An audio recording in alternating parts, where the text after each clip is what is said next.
says PMS consumption has dropped to 46 million liters per day, alleges gross mismanagement in Central Bank of Nigeria. I just wonder, okay, so now we know it has come down to 46 liters per day, right? So how many liters? 46 million liters. 46 million liters per day. How many was it before? What was the official, what were the official figures before? There was never an agreement really on what the official consumption per day of the PMS, Nigeria had on record until, the removal of fuel subsidy, the definite removal of fuel subsidy. Wouldn't you say that's an inefficiency?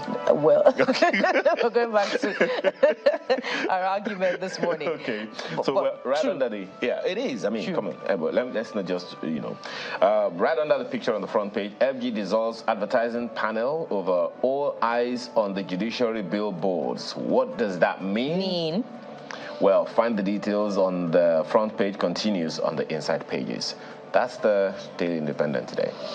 And from Daily Independent this morning, let's look at yet another one. That's The Guardian, which also, toes similar path, maybe slightly different. Yes, The Guardian, maybe slightly different. But this is how it captions the headline. FG in deregulation dilemma as 24% inflation worsens poverty.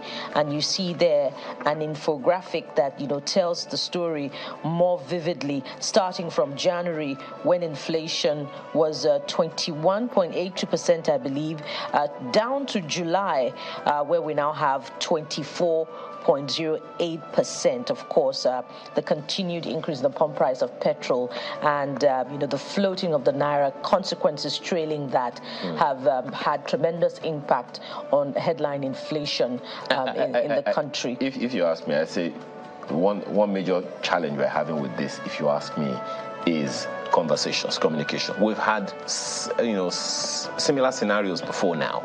We've had a tremendous hike in the price of telecom services before. I think that was in 2001. Now it's almost like, hey, what's going on here? We've had a tremendous hike in the cost of electricity supply, electricity consumption in homes. And today, it seems like we are one way or the other stabilizing. Communication, if you ask me, I would say is the major problem here. For instance, look at those CPIs, the consumer price indexes on the front page. Meat is up by 20%, rent up by 40%, petrol up by more than 200%, transportation up by more than 120%, on and on. Who is talking to Nigerians? That's it would appear as if the federal government is listening because, not once, not twice, it has addressed Nigerians on, what it's doing to salvage the situation. I believe this would be the second when we heard the spokesperson to the president addressing the press yesterday on, the response of the federal government. But how soon are the palliatives coming? The required infrastructure on ground that, should stem the tide in the continued increase. It's not available at the moment. You asked a question earlier this morning before we came on air that, okay, so the ministers have almost all been approved. So what's holding the back reason for the delay? So it goes back to the preparedness of the administration before it assumed power. I wouldn't say, this is me, I wouldn't say it is in the lack of preparedness, or maybe some other considerations that may not really be it. I really don't envy anyone who is in any position of privilege right now because things have happened so thick and fast. Making decisions, you just can't make a decision on a whim. You have to consider long term.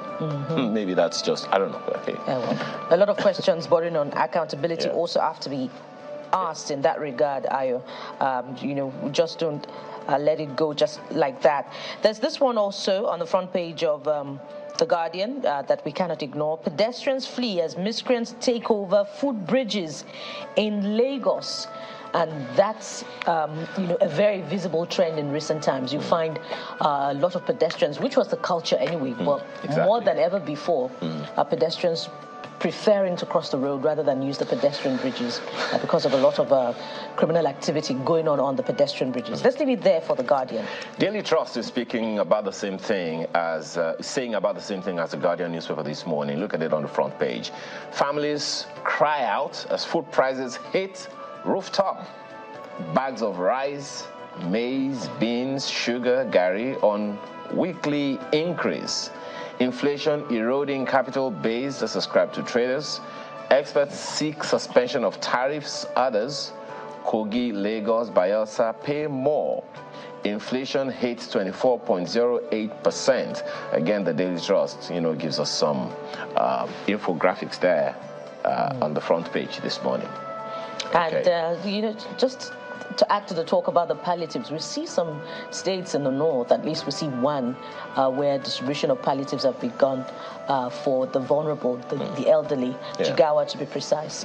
So how soon will the others come? For me, it goes back to the prepare. And then, it is only natural for us to point at the federal government, right? How about the states? The states. I say this whether jokingly or whichever way, but think about it. The federal government has citizens. The state governments have indigents or residents. The federal government doesn't have residents, doesn't have indigents. So if there's going to be any uproar as a result of whatever the federal government has done, it's going to happen in the states. Landlords will disagree with you on that one. They are citizens. Oh, really? Yes, they are citizens. Okay. Well, maybe we should just go to them now. Yes. Good morning, guys. Good morning. Yeah, good morning, everybody. Welcome to our session here. Well, yes, indeed. We're also going to go ahead and take you through some of the dailies. We've got a new telegraph coming up next here. No plan to reintroduce fuel subsidy, increase pump price. Tinubu, so that's ascribed to him, says Labour's strike threat premature. States Nigeria's fuel price one of the lowest in Africa. Vows to address inefficiencies in midstream, downstream sectors. Alleges forex liquidity caused by Apex Bank's management. So,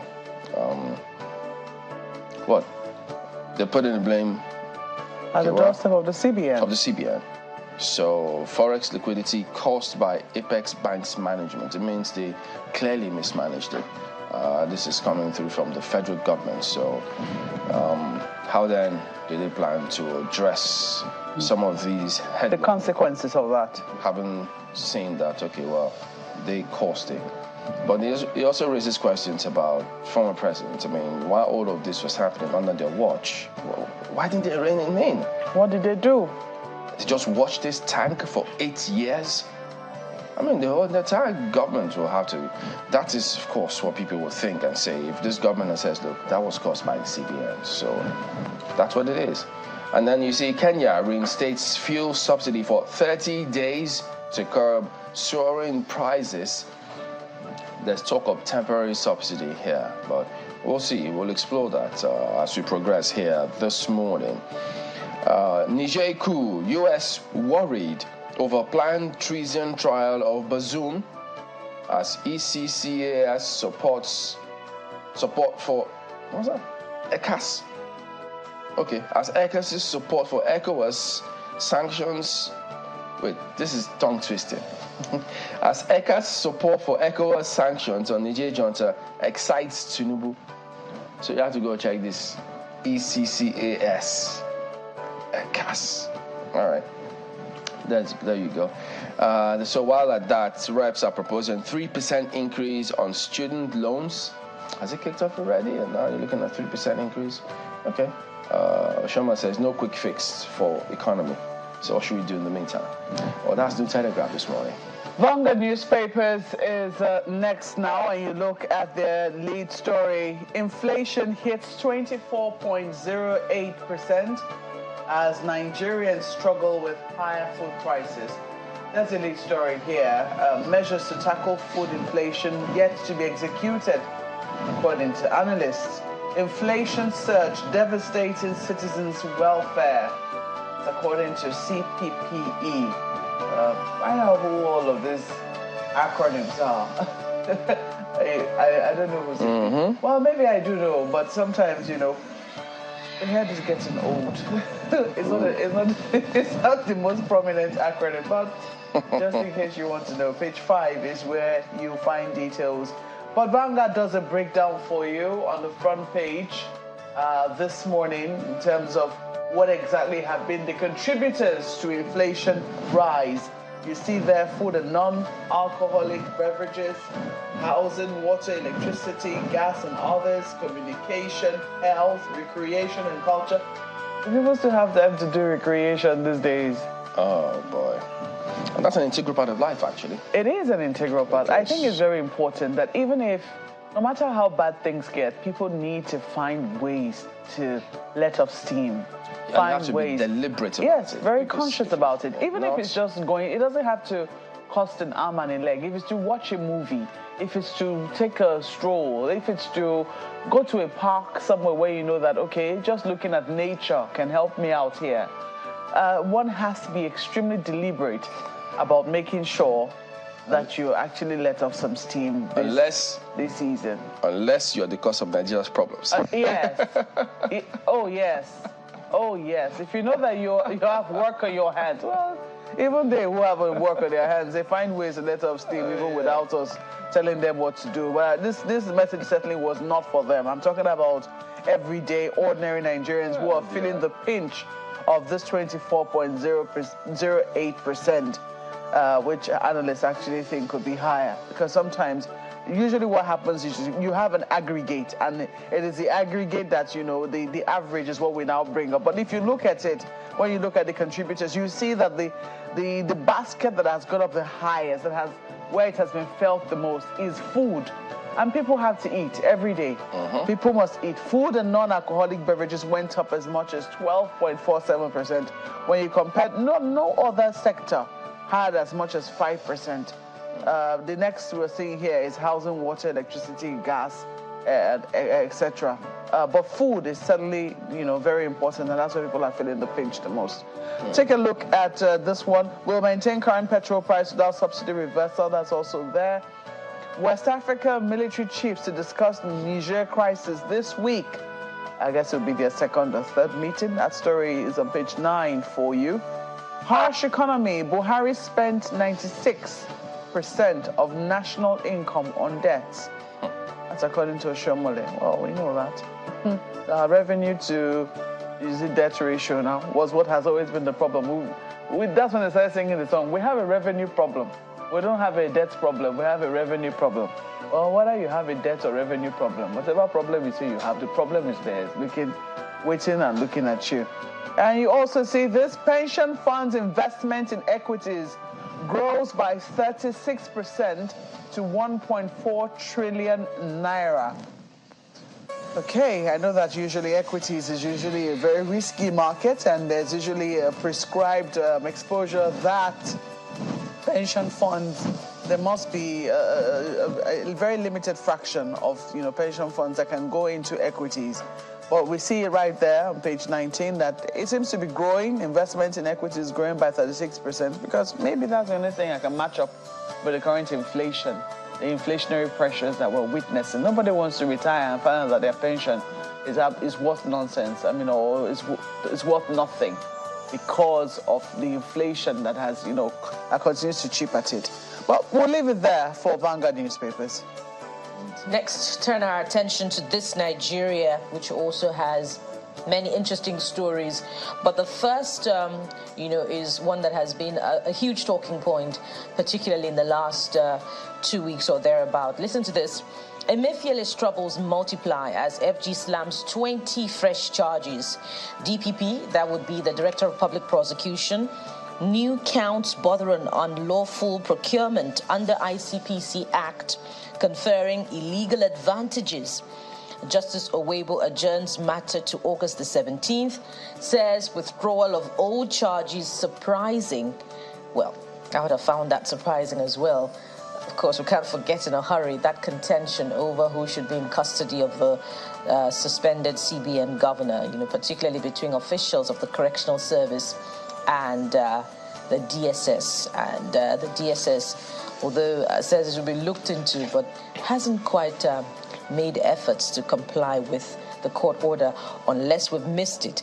But that's it. If you're interested in details, you can find them on page 4, I believe, of this Nigerian newspaper.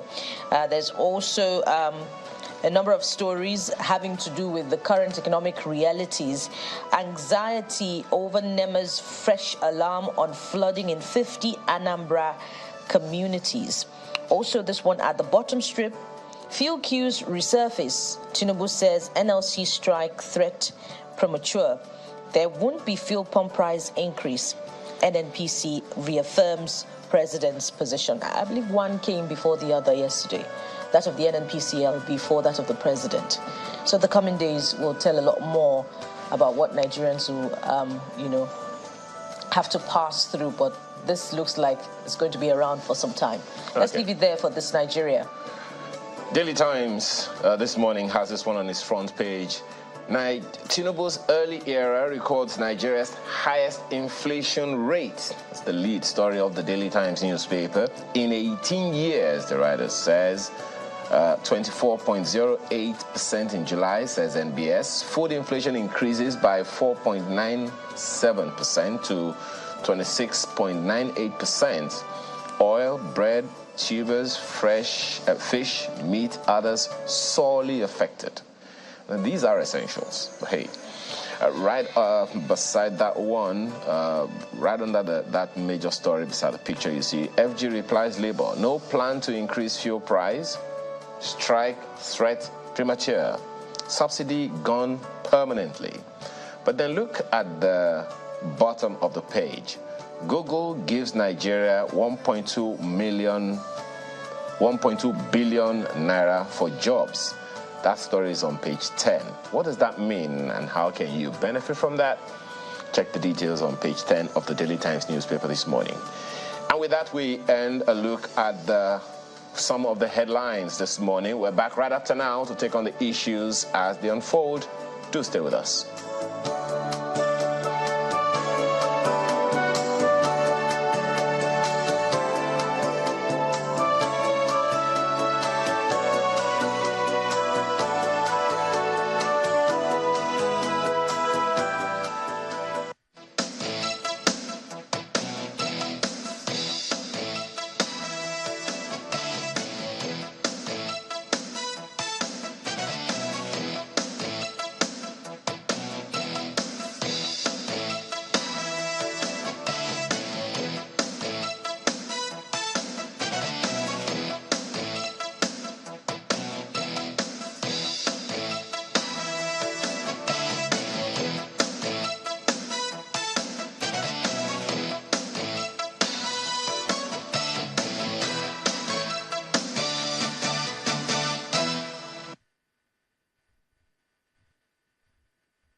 No provision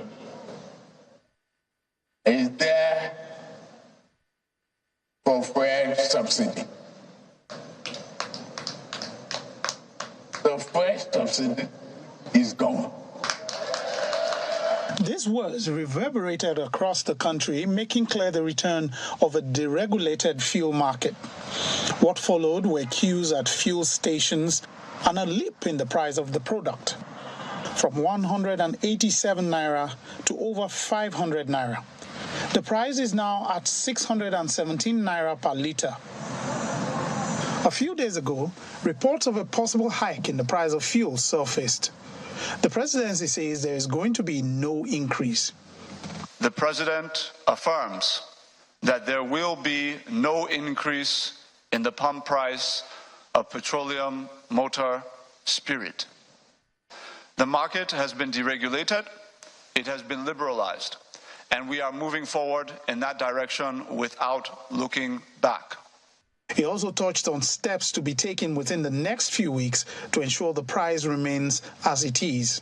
The president also wishes to affirm that there are presently inefficiencies within the midstream and downstream petroleum subsectors that, once very swiftly addressed and cleaned up, will ensure that we can maintain prices where they are without having to resort to a reversal of this administration's deregulation policy in the petroleum industry.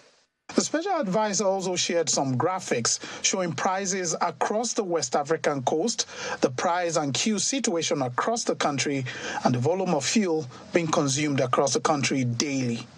We are presently the cheapest, most affordable purchasing state in the West African sub-region by some distance. There's no country that is below 700 naira per liter.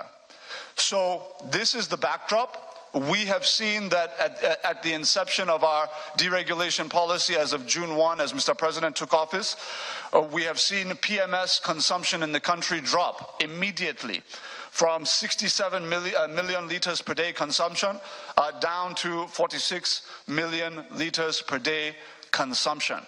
The impact is evident.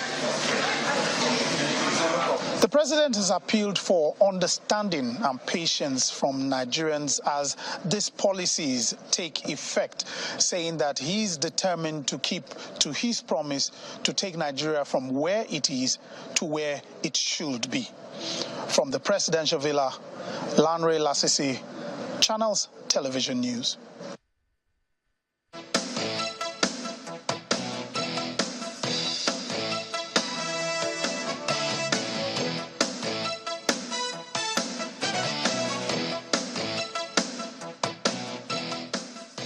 All right, welcome back to Sunrise. Well, yes, we'll be talking about the state of the situations, the polity at this point in time. Yes, as you've seen there as well. Osita Chidoka joins us this morning, former Minister of Aviation, among several things. Good morning. Thank you for coming on today. Good morning. Thank you very much. Well, just a little bit of timeline, so that people can just have an idea of where this might be headed. Remember, in that particular report you just heard, the president on May 29 announcing that subsidy was gone. And when that came through, we saw the effects of the fuel price.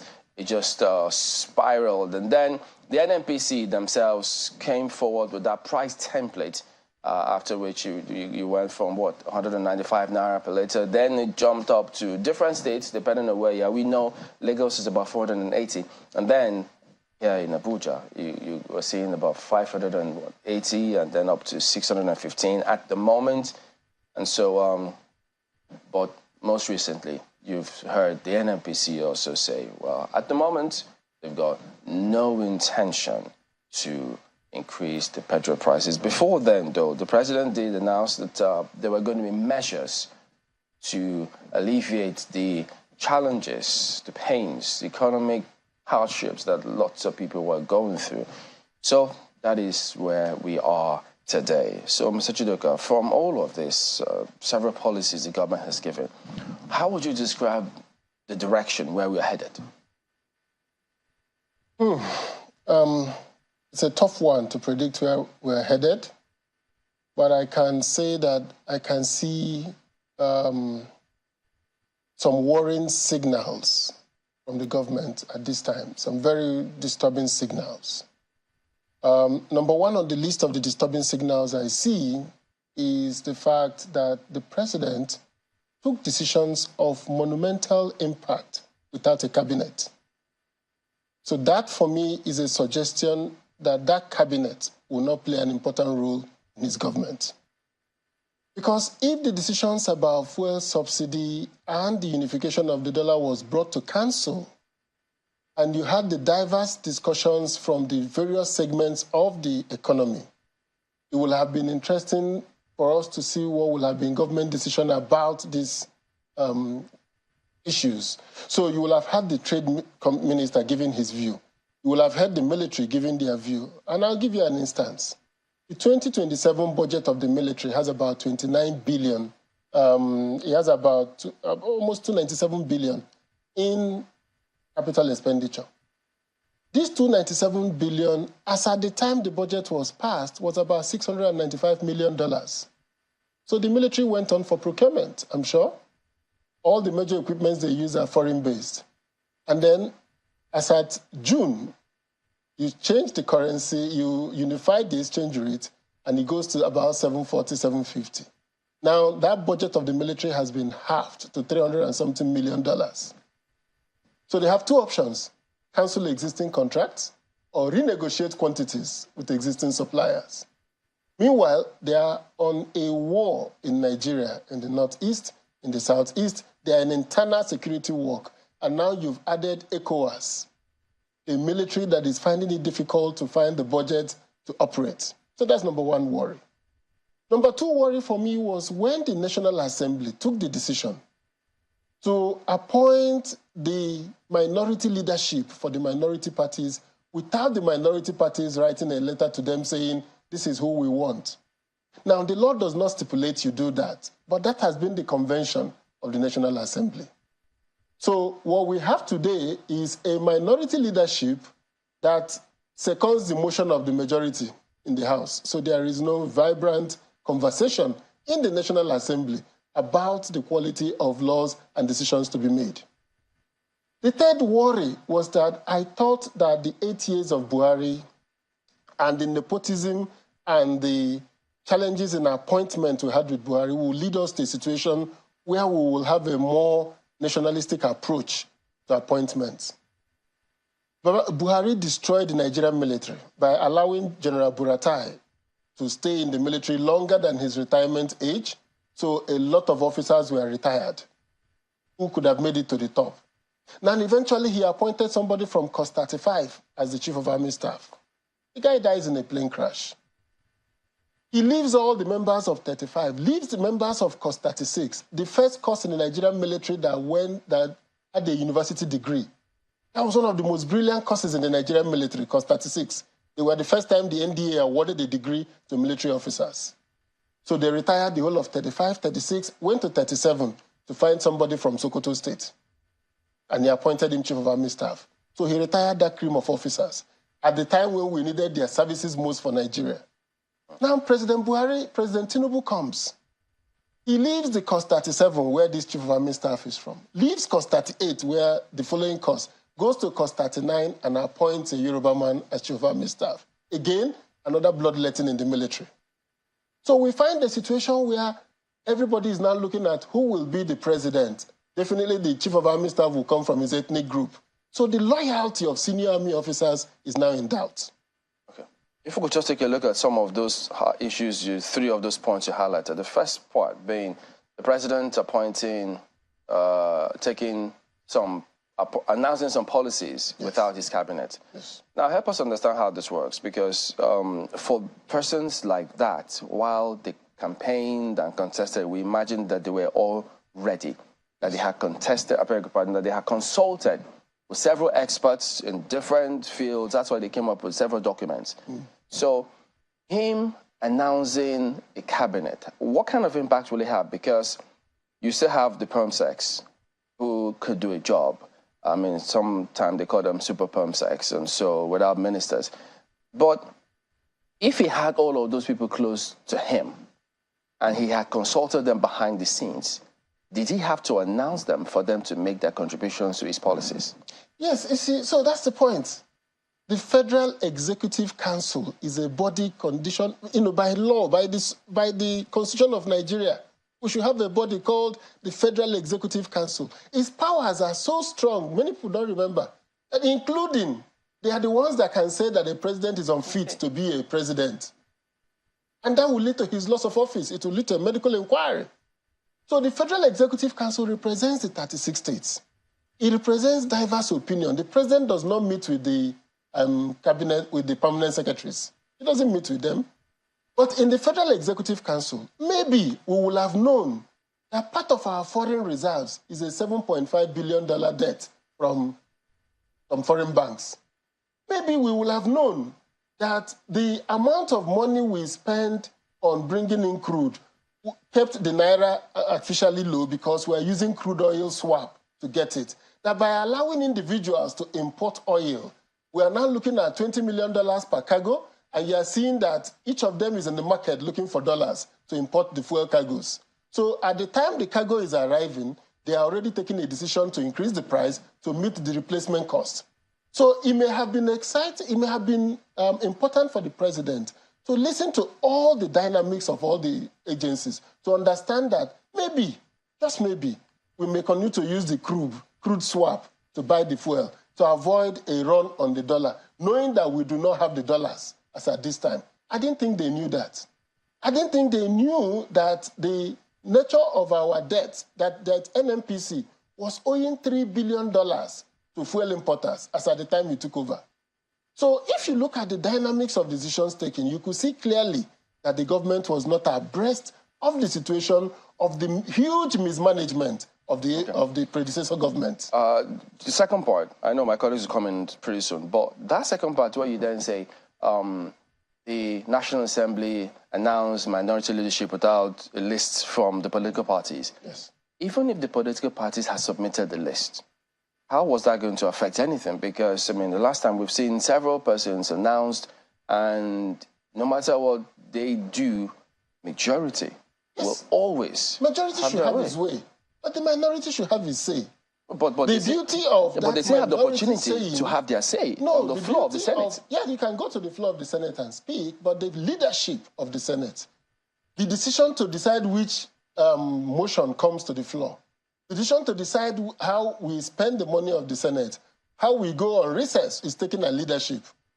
That is where the minority could have said, no, we won't allow you to go on recess. Maybe.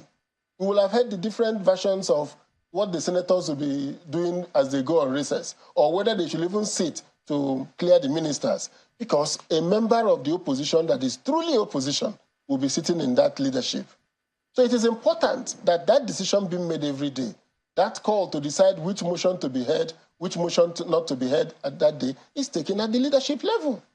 So we feel that this is dangerous for democracy. And this is also dangerous for the country because we are going to be seeing a situation where we are having a one-party state. Don't forget that the challenges we are having today in Nigeria is the lack of understanding by the APC that is 8 years in office did grievous damage to the country, and that you require a new national consensus to fight this. Now, whether we discuss, look at the reaction of Nigerians to the war in Niger.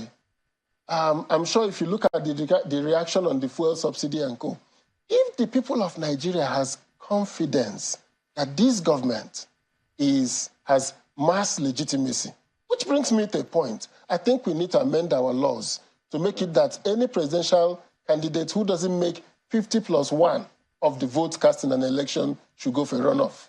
Because a 33% election of a president at 33% of the vote gives the president a serious minority that makes it difficult for him to push big agendas. Now, let me make it clear. I support the idea of fuel subsidy removal.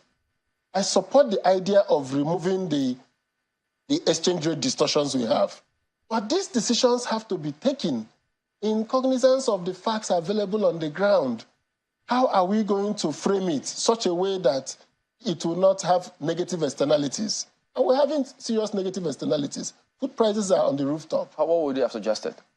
So that's what I'm saying. The decision will have been, and I made the point that if you had a cabinet, sadly, the cabinet I see today does not inspire confidence. I don't even know whether this cabinet will be able to advise him better than the ones he has taken.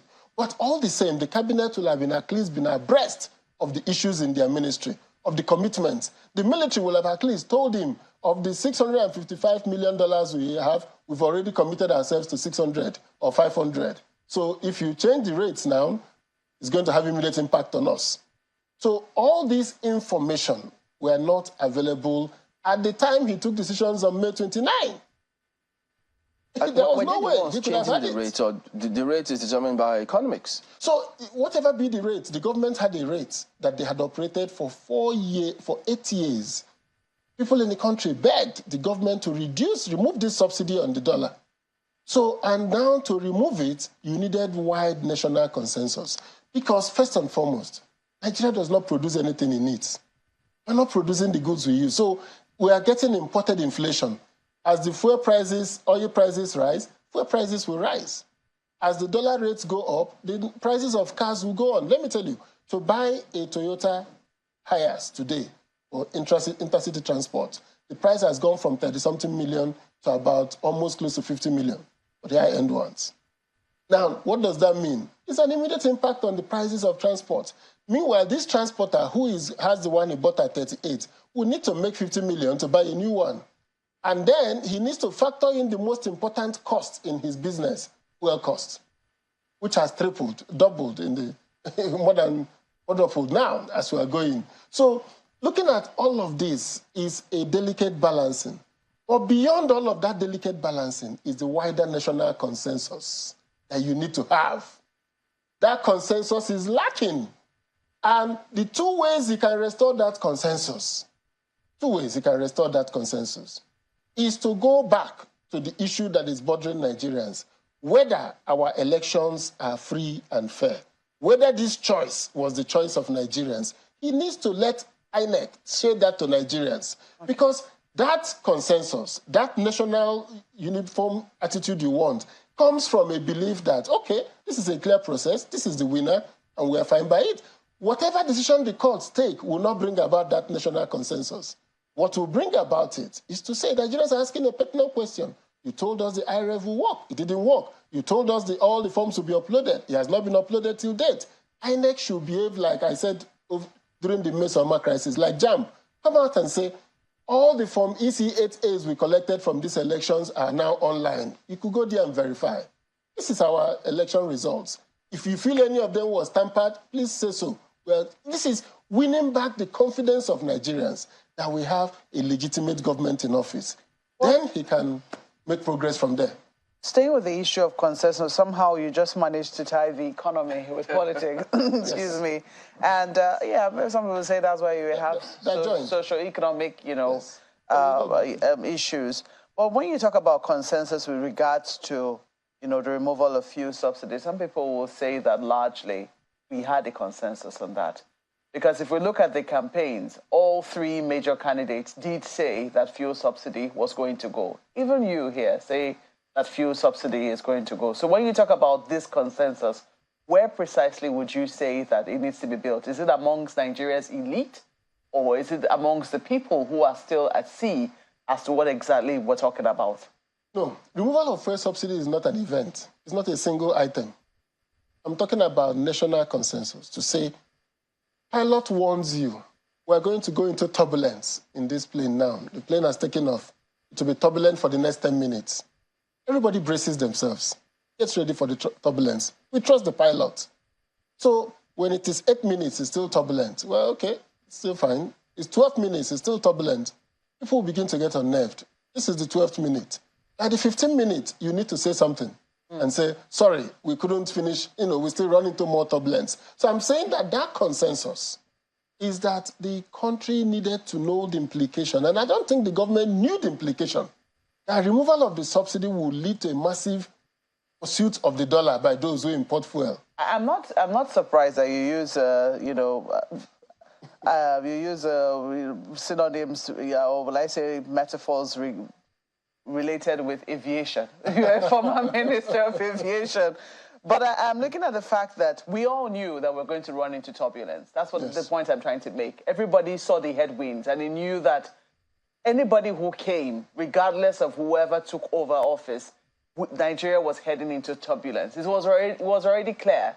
So would you say that any president who had taken over on the 29th of May had the luxury of time to say, you know what, I'm going to take time to decide whether or not I really wanted to take away subsidy or when we're going to take away that subsidy, given that the budget, there was nothing, there was no provision, it was going to last till the end of June. And even that budget, we're already borrowing, we're neck deep in debt, as we still are. So would you say that the president had the luxury of time to determine or even tell those who were watching at that point in time that, look, I'm not going to continue with this particular policy? Yes, he had the luxury of time. The luxury of time he has is that he had to know which of the two policies, how would the policies go together? If we remove fuel subsidy, are we going to also unify the exchange rate? If we unify the exchange rate, are we also going to stop NNPC from using crude sales for swap to bring in the fuel? Because don't forget, NNPC was the sole importer until May. So removing the subsidy is not an event. It is one of the decisions that IMF told us to take in his Article 4 consultation. He said, remove the subsidy, unify the dollar. But it is on a precondition, it's on a presupposition that the government will have enough dollars to meet obligations. So there were two issues. If the government had not put in place a funding mechanism, either go back to the IMF and say, we're taking these decisions, but we need a $4 billion stopgap financing so that we can meet the immediate needs of our dollar needs. Or you look for elsewhere to borrow that money because, as you said, the government did not have the money to pay for these items. To borrow. So they needed to, yes, they needed to find do you think that financing. Nigerians can actually hear another That's item the problem. or another word that has to do with taking on more debt? You Yes, think Nigerians will have heard the word because, you see, when you do this stopgap financing to find the dollars, everybody is lying to everybody. The government will continue borrowing. And if borrowing means telling the CBN to give you the Naira equivalent of dollar that doesn't exist, that's still borrowing. That's what's going on. There's no dollar coming. So the government is taking money from the central bank. So it is important that we think about this in a holistic manner. It is important that at the end of the day, that there is a Nigeria and Nigerians who will bear the brunt of this policy. Looking for the dollar stopgap is in order to be able, once you open up a demand, there will be an initial wave of demand, but it will stabilize. That stabilization period, that turbulent period I'm talking about, that 20 minutes of turbulence, is something you need to prepare for and say, when I do this, I'm going to find the foreign exchange to pay for this. And now, like I said, we just found out from NNPC's 7 years account that part of the money we call our foreign reserves are not ours. And that's because the CBN books were opened. Now, the CBN books were opened because the government now needed to rationalize its decisions, which takes me to something I'm saying. We should not harass regulators. If the CBN governor has done something wrong, you should allow an audit to happen in the CBN.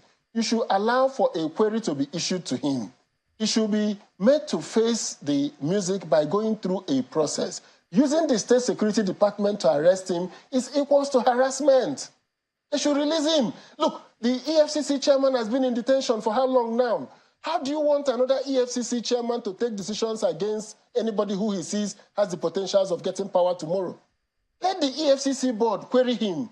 Let the EFCC, let him face through the process. Let the EFCC as an institution, go through punish him, go through a process. Let me take you up on this issue of NAS and the opposition. I mean, the minority leadership which you raised. And some people will say that it is no longer as simple as it looks on the surface when you talk about the election of, well, let's say just leadership in general, because we also saw the battle between parties within the ruling party, the majority party within the National Assembly, and how they too were sort of resisting the intervention of their own party leadership within. They eventually had their way, but it was, a very tough battle. Given the fact that we now have, a number of opposition parties, would it have been as easy as you say when you say that the leadership of the political parties should have been allowed to write letters to the National Assembly to determine who their leaders will be? Of course. The biggest minority party takes the minority leadership. The second largest in number takes the deputy. There are clear ways of sharing it. It's not... We've done it before. The MPP was there in the House before. AD was there. We've been done before in the past. It's not new. Why are we behaving like if Nigeria started again today? Since 1999, we've been doing that. Yeah, so what it required is that PDP bring us the minority leadership. PDP will go and conduct an election. There may be opposition inside PDP. I want to be, you want to be. But once we settle it inside PDP, we forward a letter to the National Assembly. This is who the caucus have chosen. So it may still have returned the same people. Isn't that what happened? No, that's not what happened. The parties were not involved. They said it's only a business of the senators. So if there was a vote on the floor, so if they were angry, couldn't they have said, well... No, you see, that's the thing I'm telling you about this democracy. This is the first time a real politician is in office. So he just played the politics. They knew who they wanted. They collected the signatures of those they wanted. So Abaribe was the minority leader of the PDP when he was in PDP. And you saw how he behaved in the National Assembly. Is that what you're seeing today from the minority leadership we have? What? We can't say is their style. We don't know what goes on in those kind of places. So my point is that in a democracy, we need vibrant opposition. We need communication. Speaking about opposition, pardon me to jump in there. Yes. I'm just wondering the role of opposition in this country, yes, and not just now, over time. I mean, we see in some parliaments, they constitute what they call a shadow government. Yes. If there's a policy here with the government, they come up with an alternative policy, which they think, look, we think if you apply it this way, you will get this kind of results. We don't see that here. Because first of all, we're not a parliamentary system, so we don't have shadow cabinets. Yeah, but we don't have to be parliamentary to come up with those ideas. In presidential system, you don't see shadow cabinets. But let's talk about the ideas that you talked about, which is what you're hearing from me. This is the alternative view. You shouldn't have done this at this time. You should have done this with this. And we will soon start publishing our regular papers on government rule. Now, the PDP in itself was a party in government for 16 years. Its instincts are that of a government party. It's not that of an opposition party. And it has taken us 8 years now to begin to realize. Smell the coffee. We are smelling the coffee that, well, it's not just 4 years and we're back. You know, it looked like we're just gone, we're just coming back the next day. Now we are beginning to see that PDP itself needs to be reformed. PDP itself needs to renew itself. It needs to reimagine itself to begin to play the role of opposition. Knowing fully well now that we have a politician as president, if PDP does not get its acts together, it will be an extinct party. So we need to wake up, smell the coffee, find the kind of leadership that will represent us in an opposition atmosphere, and begin to do the work of opposition, begin to do the work of mobilization, begin to imbibe the work of technology. Our last 4 years has taught us a bitter lesson that a young party can come up and take away PDP's strongholds in one election cycle. So there are so much for us to learn as a party, and I'm hoping that by the time the court cases are over and PDP is able to drop all the law cases affecting the chairman that was removed, then we can go back to PDP as an opposition party and how we will fare going forward. But so far, I think that what is important is that Nigerians are committed to seeing that we take the right decisions to make progress.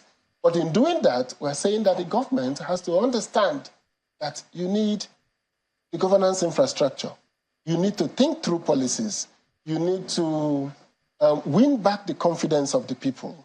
You need to show Nigerians that the effort of the last 8 years will take us almost another 8 years to recover. But in that, you need everybody to come on board.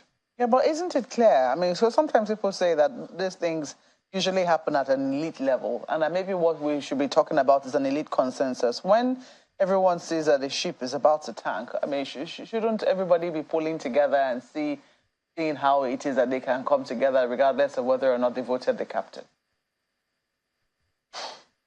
It's easier said than done.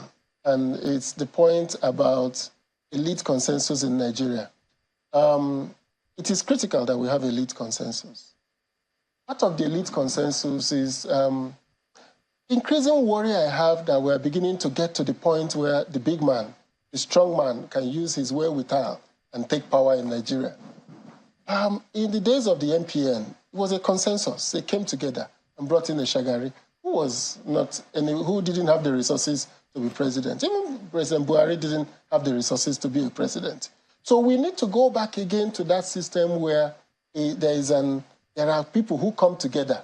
Because the idea that the president determines who is the chairman of the party, the Senate president, the Speaker of the House, and all of that is an anathema to democracy. Because what happens is that they can sit in a room and he says, this is how we are going. And everybody says, yes, sir. Well, if you remember that Shagari cannot say that because Umezoke was from the MPP in the House of Reps. Joseph Wyas was in the Senate. Akinloye was a strong national chairman of the MPN. So you dare not look at Akinloye and say, this is the decision. No, he has to represent the interests of the MPN, of the party. So we need to go back to that democracy where the elites come together to choose leadership.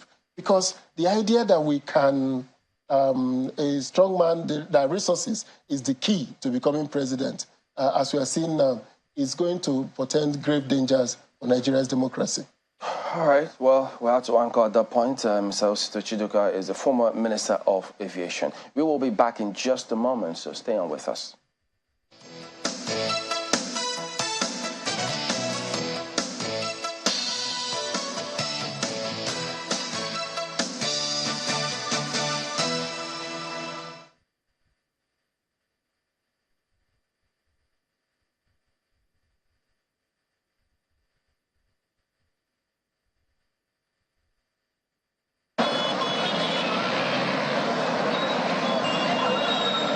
For some time now, the nation's rising inflation rates continues to dominate discussions among Nigerians, leaving the government with the option of seeking for ways to address the challenge. As if the earlier rate of 22.79% in June 2023, which rose up from 22.41% in the previous month, was nothing to worry about, the nation's current inflation rate now stands at 24.08%. To domestic prices will thus require... The acting governor of the Central Bank of Nigeria had predicted this at the last Monetary Policy Committee meeting, citing the Russian invasion of Ukraine and other global shocks as a reason for the rise. Inflation across several advanced economies has continued to moderate, but remains considerably above their respective long-run objectives, even as monetary policy tightening progresses. In emerging markets and developing economies, inflationary pressure remains broadly elevated, though there are signs of moderation in some countries. Global inflation is thus expected to remain elevated through 2023, despite broad measures by several central banks to ease the pressure. The National Bureau of Statistics, in its latest report, gives a sectorial breakdown of the new rate. They include food and non-alcoholic beverages, housing, water, electricity, gas and other fuel, clothing and footwear, transport, furnishings and household equipment and maintenance, education and health. Others are miscellaneous goods and services, restaurants and hotels, alcoholic beverages, tobacco and cola, recreation and culture, and communication. Also, the report shows that food component sub-index increased by 26.98% on a year-on-year basis, which was 4.97 points higher relative to the rate recorded in June 2022. The report states that the rise in food index on a year-on-year basis was caused by increases in prices of oil and fat, bread and cereals, fish, potatoes, yam and other tubers, as well as fruits, meat, vegetable, milk, cheese, and eggs. On state profile analysis, the report shows that in July, all items inflation rates on a year-on-year basis was highest in Kogi at 28.45%, followed by Lagos at 27.30% and Ondo at 26.83%. It, however, states that the slowest rise in headline inflation on a year-on-year basis was recorded in Borno at 20.71%, followed by Jigawa at 20.85% and Sokoto at 20.92%.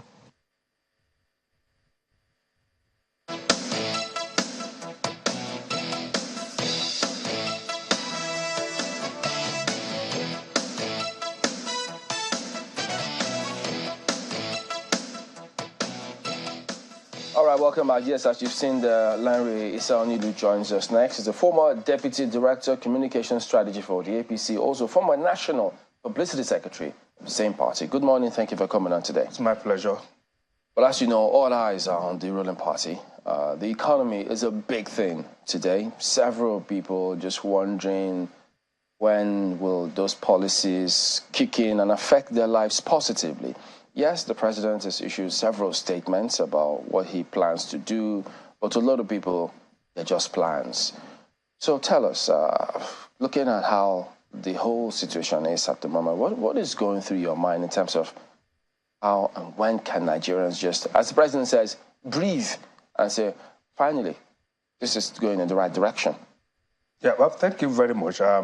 It's not going to serve anybody any good denying the obvious. things are not easy. It didn't start on May 29. It's been like that. But what has compounded it is the fact that there are certain steps that needed to be taken and that the previous government had shied away from, and without which we would continue to sink. And the president had demonstrated strong will by confronting those issues and by taking those steps. The aftermath is what we are facing. And the question you ask, if I'm going to reframe it, is to say, how quickly do we provide some kind of relief, that will cushion the effect of these necessary policies? That is where we need to, up our game, I must admit. The president has laid out a lot of things that are going to be short-term measures. The actual solutions to all of these issues cannot happen overnight. I wish, just as the president said, that he would find a switch, in the villa and just press on it and then everything goes, just the way we want. But that doesn't exist. We're going to have a building block progressively to get to where we should be and come out of this Okay, so challenges. At the moment, pardon me, what's going on with the cabinet? Who's going to help him lift this burden? Because he has to have people talking to people, moving around, doing things. No, I think what we should ask is, why do we need to ensure we lay solid foundation, even for the cabinet to come in and take off? They don't have a solid foundation yet? Yeah, of course, this is a new government. And you know the way Aswaju is a technocrat. It needs to, if you bring in somebody to work with you, you must have job description for the person. But you must. They've since been declared by the Senate. Yeah, they declared just less than 2 weeks ago. And on Monday, they are going to be inaugurated. We have ministries. You must be certain that the president may have his ideas on how the ministry should work. He may want to tinker with the existing structure. And he needs to prepare the bed before you ask somebody to come and lay on it. That's the only way you can get things going. You don't want to bring a minister in and then you say, hold on, I need to restructure the base. So you need to get all those... Is that restructuring happening now? It's happening because you're going to hear ministries in terms of nomenclature that you are not familiar with. And those are deliberate to ensure that you provide the necessary wills to get things done fast enough. So, but the bottom line is that by Monday, there will be this exercise, So, it's fair enough, I think. Well, one continues to wonder what the role of the transition committee is. If it takes this long for a new government to settle down, especially given where we are. I mean, it was already clear from day one that, things were not going to be easy. So we would have thought that there would have been a little more urgency in terms of, not just the constitution of the cabinet now, but some of the directions that we ought to be seeing.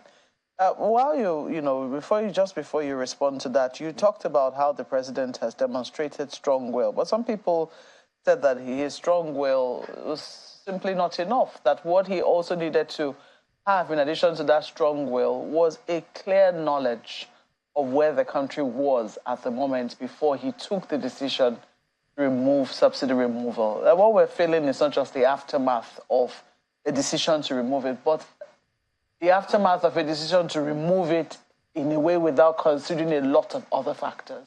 He did consider those factors. Was he aware of them? He was. Was if he he was not aware of them, instance, he would not even contest the election.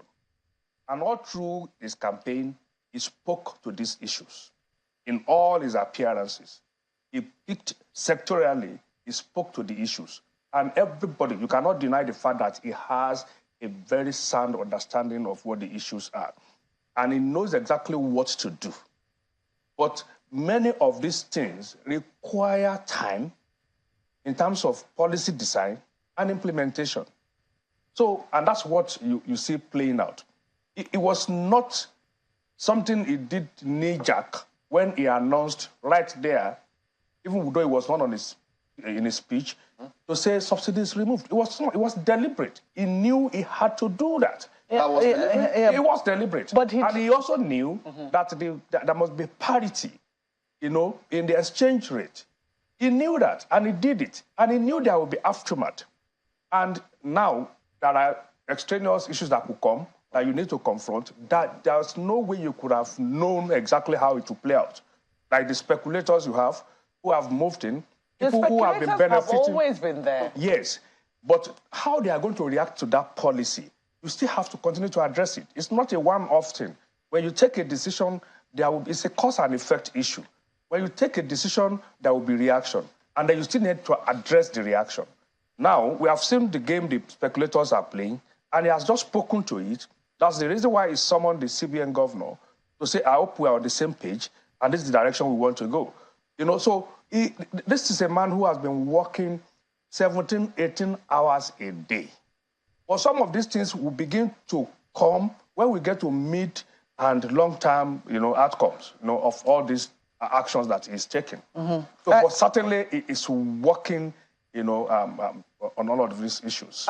Only recently, the central bank opened its books, published its books, and some of the revelations have been damning. And I'm wondering whether the president, when you say he was aware of some of the issues, he was aware of almost all of the issues, was he aware of the magnitude, of the depth of the issues? He wouldn't be aware of the magnitude because he was not working in CBN. But he knew enough to know there must be an action. And that's why the CBN governor that he met on that seat is no longer there.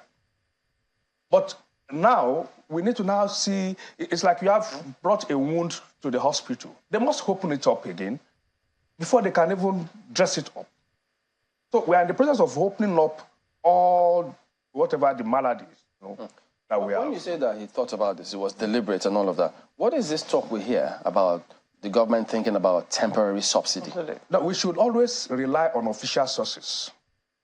No such information has come from any official source to say we are going to bring back subsidy. I didn't say they are going to. I said, what was this thing we hear about them thinking about? Officials, no official spokesperson or anybody with the authority to say that. But what can you tell us about that? What I can tell you clearly is that the government, which the media needs to do very well, government has no role to play in the prices of petroleum products, just as it doesn't have a role to play in how much somebody sells his yam. That is the meaning of the regulation. That's the meaning of the fact that yam and subsidy oil are two different things. Let me clear that. So that's what it means. So people import fuel and sell at the prices, but government cannot fold its arms and allow people to continue to suffer. So they have looked at the numbers and say, no, these prices cannot go up if we deal with the inefficiencies in the system. So what the government is focused on is to ensure that deal with the inefficiencies so that the prices will remain stable. But if you allow the inefficiencies to continue, then it will continue to go up. And that will be artificial. That will not... What inefficiencies are we talking about here? The inefficiency in the process of importation and delivery. Because that comes with costs.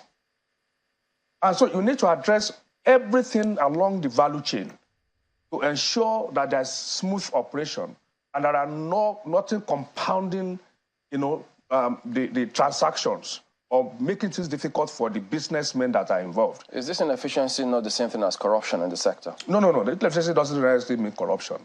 It could mean that the operations are not done the way it should be done. Maybe the structure is not there. Maybe the policy is not right, even within the private sector. Isn't that part of what should have been done before that announcement and decisions to say, subsidy is gone? Like I said, that is a cause and effect issue.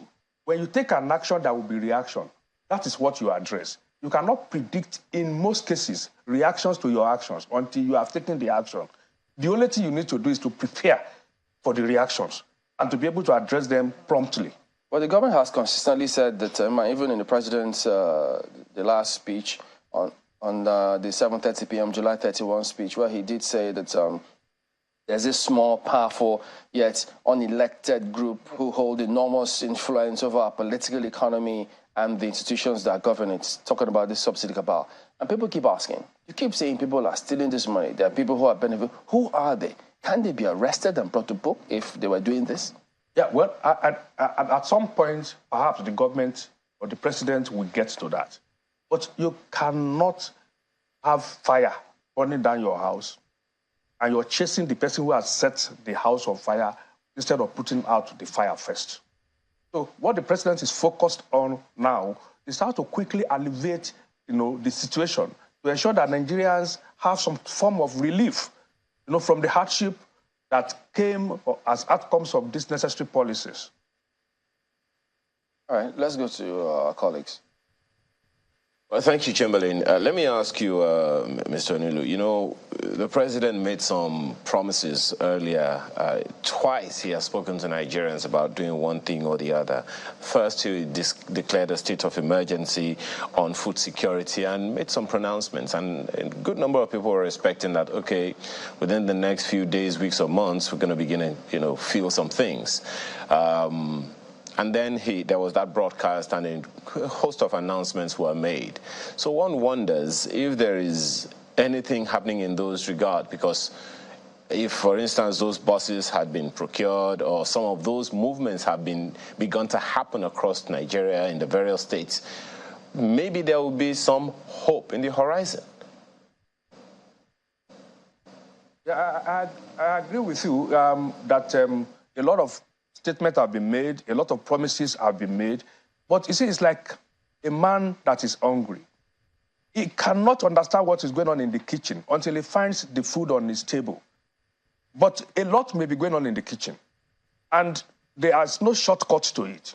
If you don't plan very well, you're going to fail, and the relief, the enjoyment will be short-lived. So you need to understand that there are a lot of things going on. And it's like, as I said, being in the kitchen. And eventually relief will come when the food is served. We continue to hope that it will be done so soon. And I can assure you that the president, as I said, is working 18 hours a day to ensure that things are get done as fast as possible. And all these things would begin to be felt, in the society. Well, Mr. Onilu, Mr. Issa Onilu, while the kitchen is, seriously at work, one would wonder whether or not the chef wasn't aware that the people are so hungry, and consequently making that promise would most certainly get people highly expectant. So those announcements were made when the ministers hadn't already been sworn in. The Federal Executive Council isn't fully constituted. Now, those announcements were also made at about the same time that, of course, the fuel subsidy removal had kicked in, and a host of, a whole lot of resources are now being shared between the federal government and the state government. So one wonders, is there a role for state governments? What kind of communication is going on between the federal government and the states? Because even those pronouncements made by the federal government couldn't happen at all if there wasn't significant collaboration with the states. Have those collaborations started? Yeah, we must give credit to this president. He has worked very well with governors, irrespective of their political parties or whatever interests they serve. Whatever decisions have been taken so far at the federal level, the state, the subnationals, are carried along. Continuously, they have been carried along. And that is why you have, in the month of July, for instance, you have almost 150% increase in the federation account in terms of money to be shared. And they all agreed without any issue. First time you don't have any conflict. Mr. Isonilu, when they say no, don't let us spend it's all one this thing money. to carry the people along, that's the governors along. It's another thing for us to see the governors actually doing things for the people in their communities, in their environments. Just earlier this morning, my colleague was reminding me that a number of governors have already begun to push out one, palliative or the other. But it is not going round. One or two out of 36 states, it's definitely not collaboration. So one is wondering, and a host of people are really wondering exactly what is going on. We want to make haste slowly, but at the same time, the lives of Nigerians aren't getting any better. When will the poor breathe? Okay, well, that sounds good. But let me say that well, we must understand the fact that people are really not finding things easy, and the president is fully aware of that. But you see, he can just say to be popular, let's roll out things and then let's do things quickly, and people say, oh, very good, and then 6 months later we are even worse off. So there must be that, just continue to talk to the people to say, let's be a little more patient. Not that government is completely, I'm happy that you have identified the fact that some states are already rolling out some of these palliatives, and some of the interventions are ongoing. But even the state needs to plan. They need to work on this. Even if you're going to procure grains, for instance, to distribute, you must go through certain processes. And government resources is not there for anybody to just continue to spend anyhow. So there are procedures. Yes, somebody that is hungry doesn't want to hear all of that, but unfortunately, that is the truth. That is the reality of the situation. But the president is concerned. That's why he had to come up with a national address, which he did, to say, hey, I'm not sleeping, I'm working. But let's bear it a little more. I'm going to ensure that we have a lasting solution, something that will last, survive the test of time, not something that we are going to rush and then rush out. Well, Mr. Nilu, at the risk of belaboring the point about the delay in constituting the cabinet, one of your party members who has resigned, by the way, and his resignation, according to reports, hasn't been accepted, Mr. Lukman Saliu, has cause to also remind Mr. President in his open letter. And he says, Your Excellency, throughout the 2023 electoral campaigns, one of the strong campaign points was that you know how to find talent. When it took you more than 8 weeks to nominate your ministers, the belief was that you're taking your time to identify indisputably proficient people. With due respect to all those you nominated, many party members and by extension Nigerians were disappointed. And just to add to that, it's been a while that the Senate has approved majority of the ministers, and it's still taking this long to constitute the cabinet. Well, I'm aware of the open letter you're referring to, but as he also rightly said, it's his personal opinion. But what that speaks to is the kind of democracy that even exists within our party. That we are not all just sleeping off. Certain people are talking, and this has come to the public. But even within the system, we are all calling our attention to the fact that, hey, we need to do something quickly. And that's why the president and everybody is working tirelessly to ensure that we get results as quick as possible. But at the end of the day, like I said, there are steps that must be taken. Otherwise, we are going to have a short-term relief, and then we'll go back worse off. So we must avoid that. Well, the impact of the removal of fuel subsidy and the continued increase is certainly not waiting. It's continuing on Nigerians. But let's go back yet again to one of the many responses of the federal government to that, which is the spokesman of the president yesterday telling reporters that due to the inefficiencies in the upstream and downstream sector have to be resolved. Just to also tie that to Mr. President's address, one thing that is conspicuously absent is the, explanation or clarification on the state of the refineries in every response that the federal government gives about what it's doing to resolve the situation. Why is the federal government under this administration avoiding that conversation? Avoiding? I'm not aware of anybody posting that question and the government refused to answer. And some of the questions we ask at times, we have other sources where we can get information. This government has spoken to even the issue of refineries in terms of how far they have gone. We expect by December we begin to see outcomes, positive outcomes, like the Port Harcourt refinery, like the Warri, the Kaduna refinery. Actions are ongoing. Journalists can visit, find out by themselves, and report to the public. Not necessarily what are your comment situation, with the government? It's not all the question that we ask of government. We can go also and do our job and get, information across to the public, because Port Harcourt refinery is there. Nobody has gone there and was prevented from finding out the situation there. There are people that are involved. There are contractors. There are consultants. There are government officials that are responsible for that. And nobody has gone to them and they say, no, they are not willing to provide answers. So we should not narrow everything down to whatever the president says, whatever the spokesperson says, or whatever an APC chieftain says. No, we have a broad, spectrum of sources where we can always get information and then help the public to know. I want to ask this. The federal government says there is no going back, or it has not gone back on its policy on the regulation. It's still very much on course. But we do know, it has also admitted that there are inefficiencies in its midstream and downstream sector. Absolutely. Which ordinarily should actually force the price up. There's a reason why we know that a number of filling stations in Lagos have not been selling.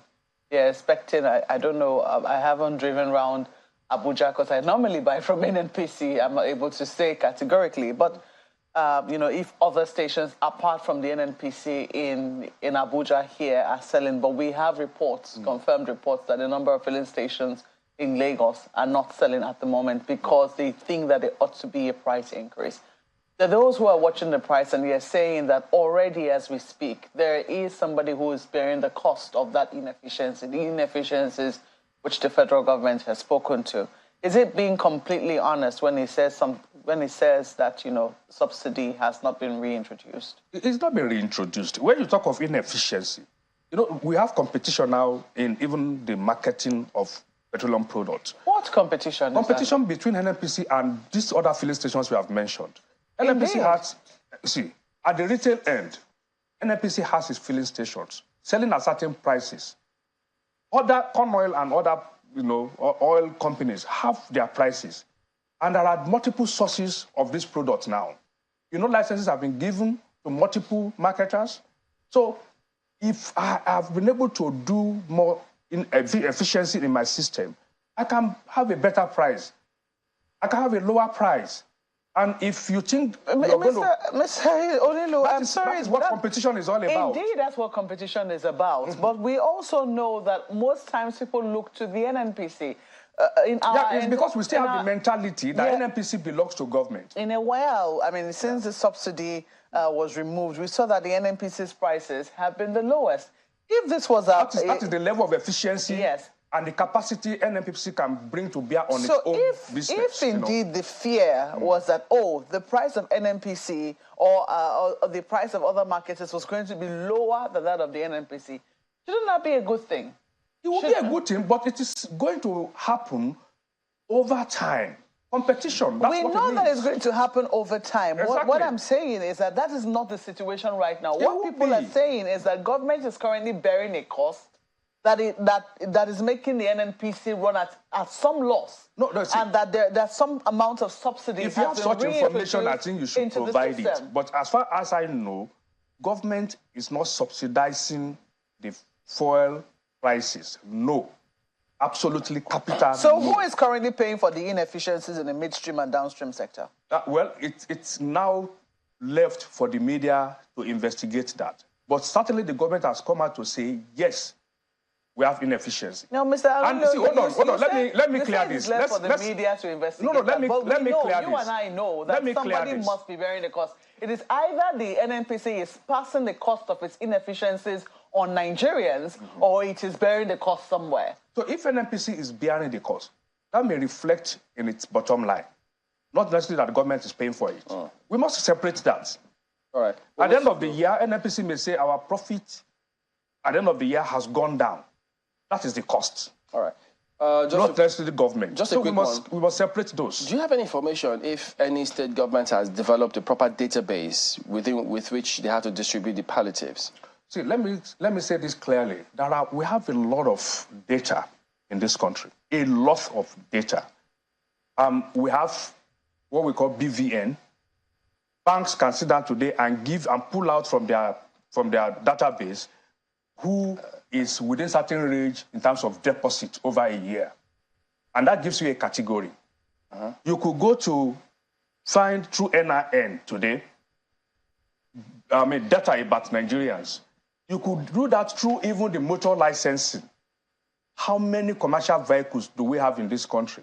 You can get that within 1 hour. Is that what government will use to distribute the palliatives? All this will come into play. All right. See, we have about 12 million registered vehicles in this country as we speak. Over 6 million are commercial vehicles. Okay. So all these are data that we'll have to schedule another time where we can expansively look at all of these issues. I wish we can. We will, so that lots of people could drill down and understand what is playing, because we have the former Senate President, several governors say, look, these things that you have mentioned, several people in the rural areas have no bank accounts, no BVN, no vehicles. Let me Those people. Let me tell you that even under the past government, in my state, in Kwara State, and it was in the news, and I'm sure even channels reported it, that a community, the women there, out of the money they were receiving from government intervention, built a school. Okay, we'll have time. We'll reschedule another day so we can look at some of these matters. But we need to go. We appreciate your coming on. Larry Isel-Nidu, former Deputy Director of Communication Strategy for the APC and former National Publicity Secretary of the party. Thank you for coming on. It's my pleasure always. All right, well, back in just a moment, I will be talking about politics. Find out in which state. They are with us.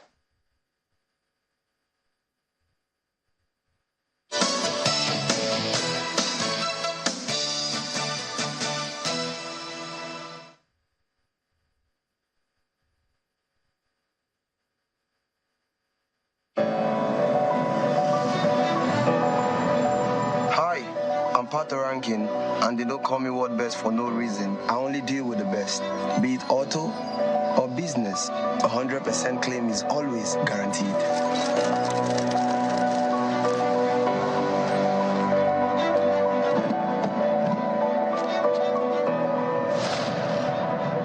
Welcome to world-class insurance services.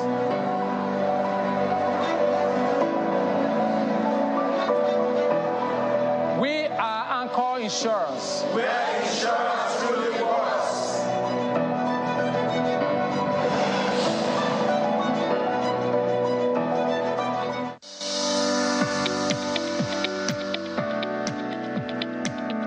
The Duchess International Hospital caters to every aspect of the family's health needs.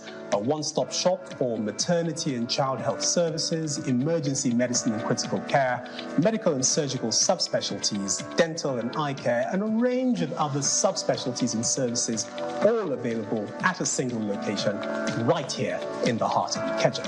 And it really doesn't matter if you're paying out of pocket using your HMO or private insurance. We focus completely on providing that world-class affordable healthcare for all the family at all times.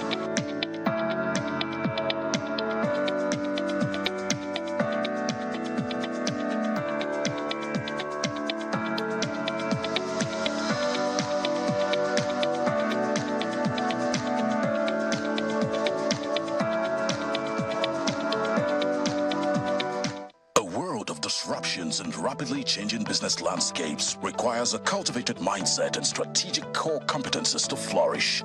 Equip yourself to flourish with Texem UK's strategic leadership for success in a digital age. Leveraging Texem's tested and proven methodology and led by distinguished faculty, Professor John Peters, Professor Paul Griffith, Ambassador Charles Crawford, and UK Member of Parliament Sir James Doddridge. The 4-day program holds on Doubletree by Hilton, London, from August 21st to 24th, 2023.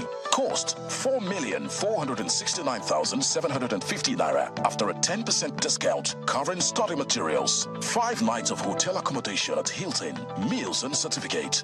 For more information, visit www.texem.co.uk. Email exec@texem.co.uk. Call or text +44 7425 883791. Texem, insights that inspire, actions that change the world. Hi. Why? Now, let me tell you about Safari Valley Eco Resort, the first of its kind in West Africa. Upon your arrival, you are introduced to your butler, who plans your itinerary. We were surrounded by wildlife from the moment we entered the eco park. So many activities, all in the same premises. Visit the gym or the stables. They have it all. At my break, I'm able to practice my putting. We also went fishing on a man-made canal. Our tour guides taught us so much about the wildlife and how to interact with them.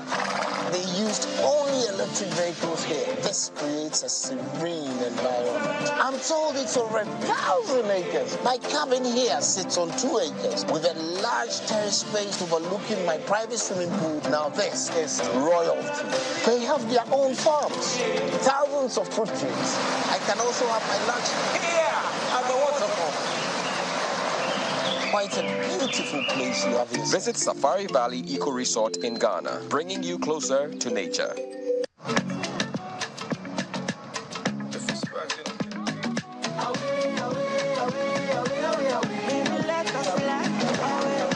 When you sweat, you lose ions too.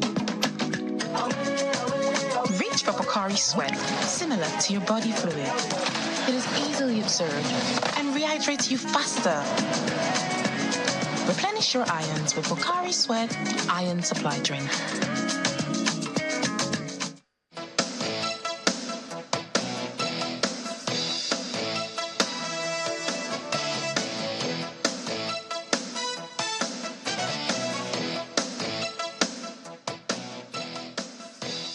Thank you for staying with us. Well, ahead of the governorship elections in Edo State, particularly how the performance of the current administration may or may not impact on the outcome of the elections. Two gentlemen join us, as you've seen right there. Lugard Ehosiehe joins us. He's chairmanship candidate of Umode local government under the Labour Party. Thank you for joining us this morning. Thank you. We've also been here joined by Chris Ojekere, who is a member of the PDP. Thank you again for being here. Thank you. Generally, gentlemen, let me begin with you, Mr. Ojekere. From what people have seen and people have known, what are the chances of your party returning? Well, it is natural for you to say the chances are high, but looking at the reality, the reactions of people so far about the performance or a lack of your governor and the intrigues happening within the party, what do you think the reactions of the people are for now? Well, I think the current realities on ground in Edo State favors the PDP under the governor, Godwin Obaseki. And the reasons are not far-fetched. People in Edo State are very reasonable people. In 2020, that reasonability was displayed. It wasn't what the propaganda opposition was saying. It was what the very reasonable Edo people saw. And they have only improved on that side by the performance of the governor. We win elections by performance, not by propaganda. Now, let me just take it sectorially. The governor promised Edo people a 6-point agenda, to put it in the layman's language. He calls it the 6 planks of his government. And they are institutional reforms, economic revolution, culture and tourism, industrial development, social work, I remember the other two. Now, development. In each of these plans, the governor has performed absolutely. Now, let's take institutional reforms, for instance. The question that I asked you, Mr. Ojekere, is the reactions of the people. The reactions of the people are based on what the people are saying.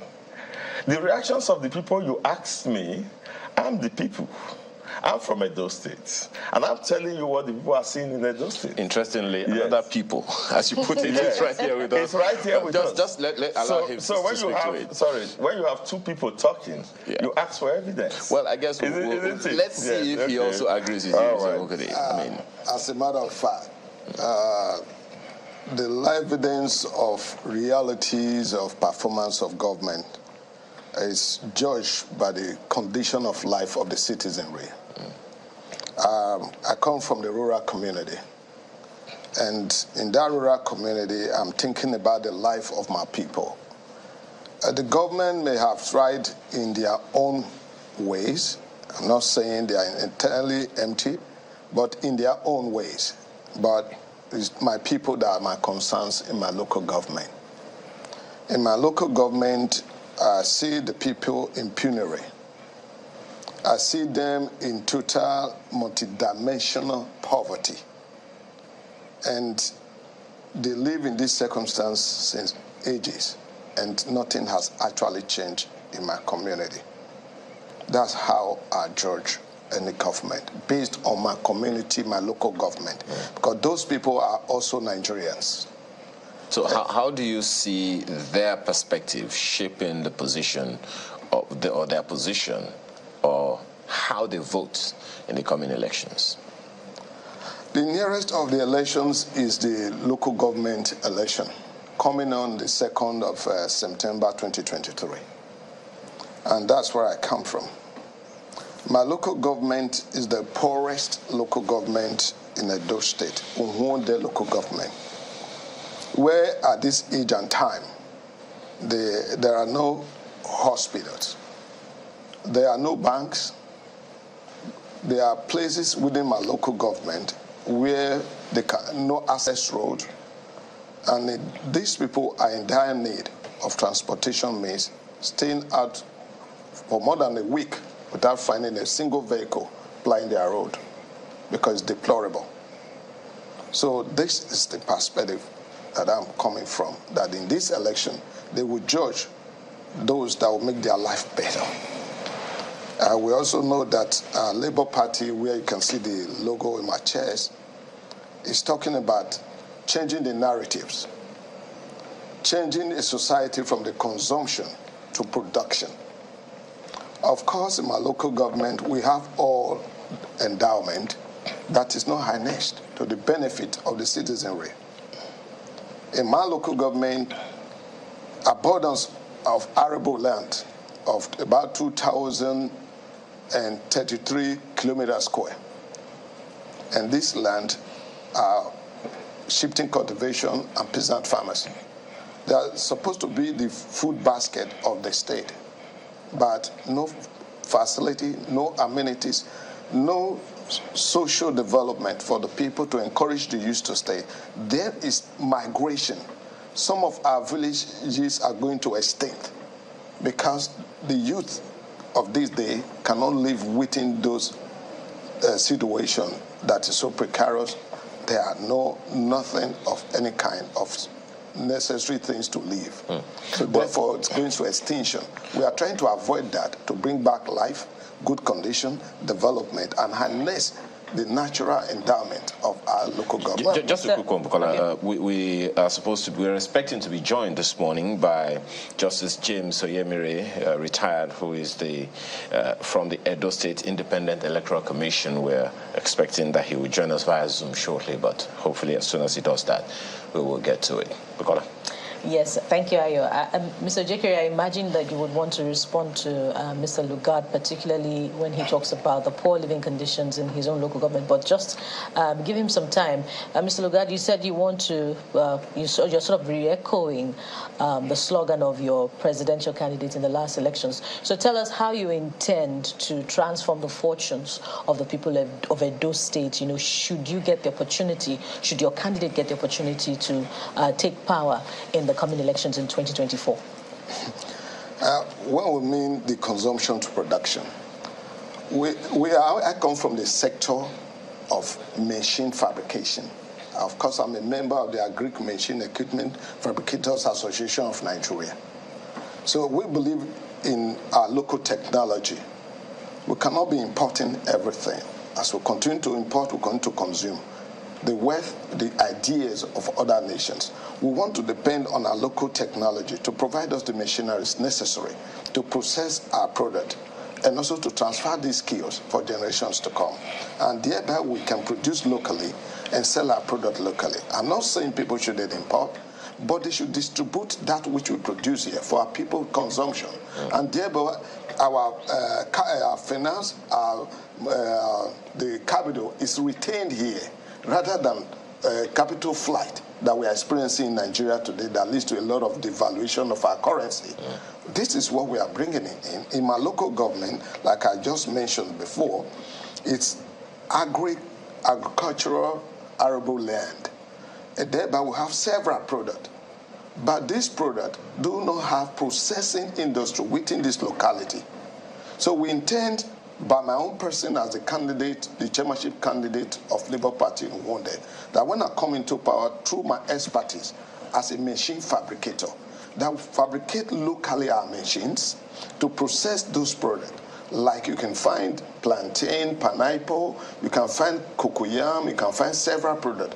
We can create jobs through this, processing them using local machineries that we can easily maintain locally and thereby retain our capital here in Nigeria and provide the jobs for the youth and transfer skills, unlike the situation is now that our youths no longer stay in the rural area. Okay, let me ask Bukola, you wanted to ask Mr. Jekwere about how you respond to his position, particularly from his local government. And I'm pretty sure that a host of other local governments would probably be saying the same thing.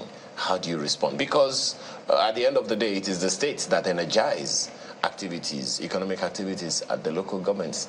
For now, how do you respond? All right, let me respond in two ways. One, that the local government is a component of the state, and Uhunwude people necessarily do not reside in Uhunwude local government area. In fact, if I know the demographics of Edo State, there's a huge percentage of Uhunwude people residing in Oredo local government area. So when the state government under my party is churning out policies, it doesn't churn out policy parochially. The state government is not going to think only of Uhunwude. It's going to think of what will be of benefit to every local government. We have 18 of them in Edo State. Does your government, just a second, yes. Just a quick follow-up on that, does the government in any way, manner, shape or form factor in the Uhunwude local government itself, whether or not the people are there? 18 local governments are factored in. And just to add to that, yes. Uhunwude is not the only local government that could have that challenge. That could have probability, yes. So whichever local government have that challenge, what they need is information. Edo State has what we call the Edo Production Hub that could well easily fabricate for him those machines he needs for cassava processing. Is it that the local governments do not have the capacity? It is that the local government does not have that information. It is also that they are not aware. You haven't answered the question. Yes. Is it that the local governments do not have that capacity? To do what? What you're talking about. To fabricate machines? Yes. If the local government has the capacity to fabricate machines that we expected, that he would have that complaint. Because the local government has a local government council and local government administration. Exactly. The local government have individuals who are people who can invest in the agro business. The local government have people who can partner with the states to be able to fabricate these machines. In fact, what he's saying is more in the purview of the private sector. And that is one thing we try to do in government. The government cannot go and begin to make cassava machine for Uhunwude local government area. That's not how the state government should think. What the state government should do is to create an enabling environment for every local government area to be able to play. And I'm saying that in Edo production hub, for instance, he can find ready partners that will fabricate machines for everything. It's in Sapler Road. It's set up by the government. I'm not sure you understand the question. My apologies, Bukola. I'm not sure you understand the question. I do understand the question. His query is that 18 local governments, just as you said, and he just cited an example of one, which is his local government. Now, if Uhunwude local government is having this concern, as Bukola has said, a host of other local government areas in Edo State could have the same concern. So just a second, what is wrong with the state government, for instance, setting up these hubs, as you call them, in all 18 local governments so that he doesn't have to complain? Now, I am saying to you that it is not the government's responsibility to begin to build cassava mills. Do you agree with him?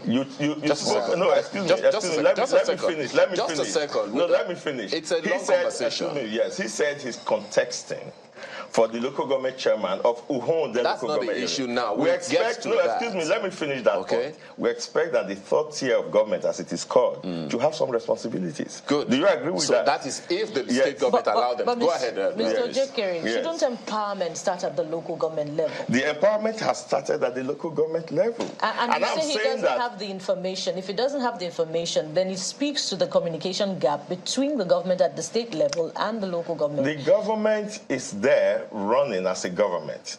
And your needs cannot be anticipated by the government. So what you need to do is to find out what information is available for you.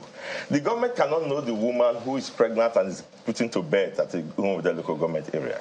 What the government will know is that he needs to provide health facilities, for instance. You have local government areas and you have party chieftains in the area. You have organs of structure in the local government that should link with the government and say, this is our particular need. If you want us to build a cassava mill for you, this is your particular. You have a House of Assembly representative in the area who is in the House of Assembly. You have a House of Rep. You know, we could follow up on that logic, Mr. Yes. For instance, the pregnant woman that you talk about should have a primary healthcare development center accessible to her in her local government. But let's allow Mr. Aluga to respond. First of all, I want to correct Mr. Ojekere that people may not be living in Uhunde, they live in the urban area, which is Benin City and so on and so forth. People live in every nook and cranny of the local government, or else you could have declared just a desert or people where people do not live. For me, I'm so crossed with what he just said. That my people... You didn't get it. Listen to me. May not necessarily allow him to listen.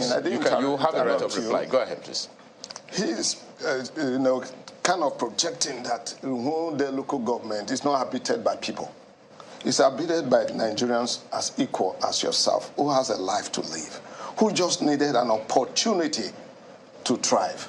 An opportunity to express their God-given talents if they are provided the basic necessities to thrive in terms of good roads, education, and also communication. There are areas in my local government I know that the government may not have to provide the networks, but there are no networks, no telephone, nothing works in that area. It's not the responsibility. You quite all right mentioned the private sectors. The private sector need basic infrastructure to work or to establish, like, for instance, power.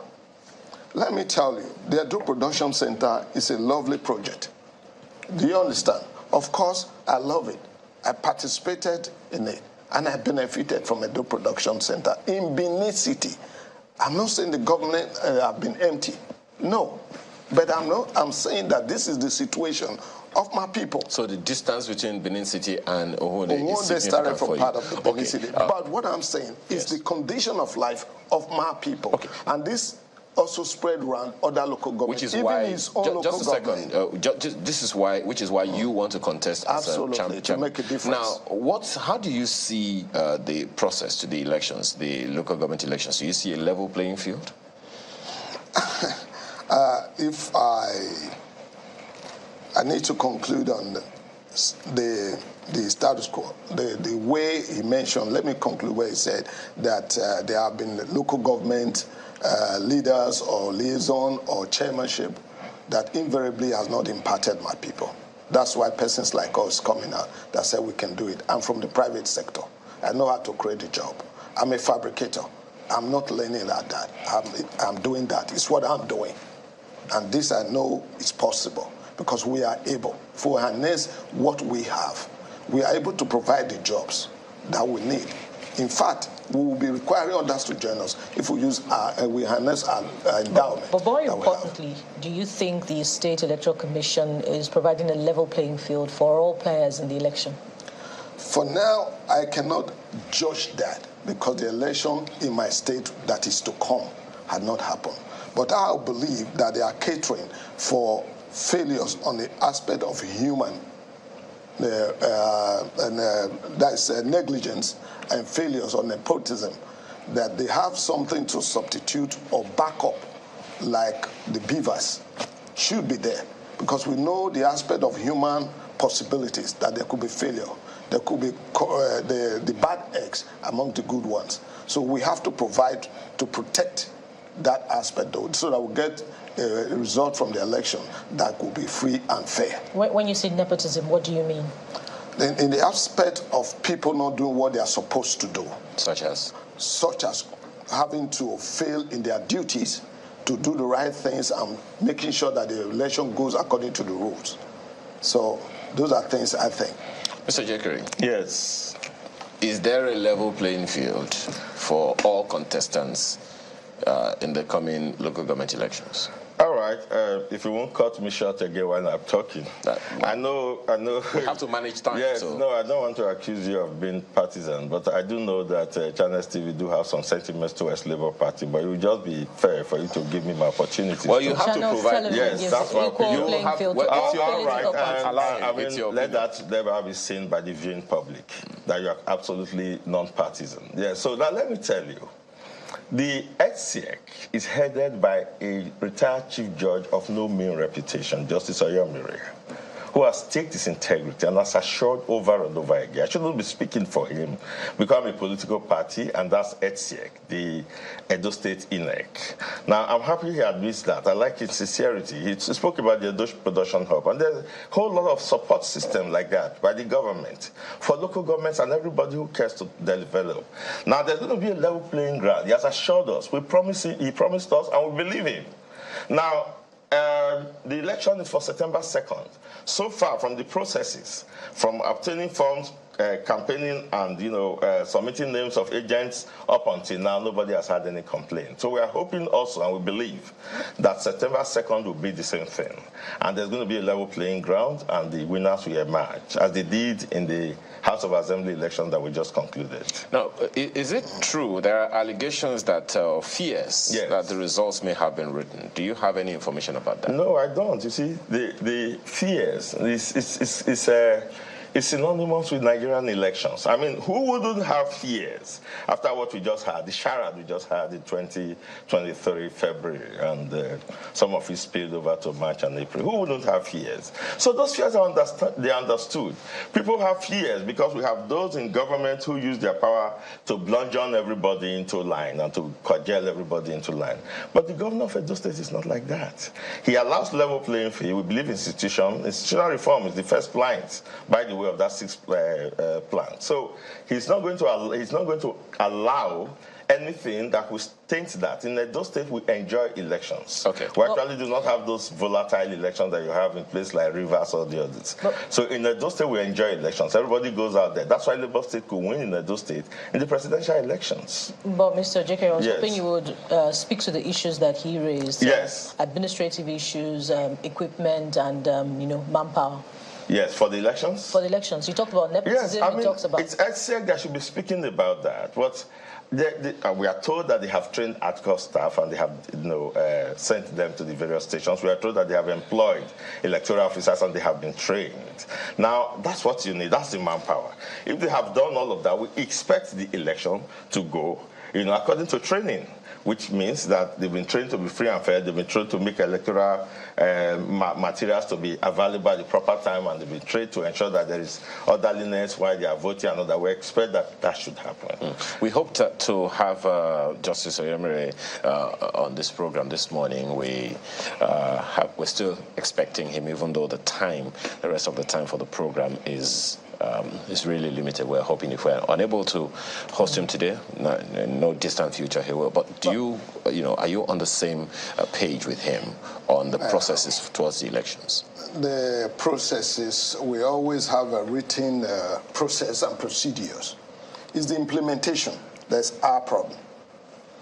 Who will outrightly implement it according to the books and the letters? That's where the issue is. You don't have confidence in the State Electoral Commission? I'm not judging that I don't have confidence. Or I pray them to do the right thing.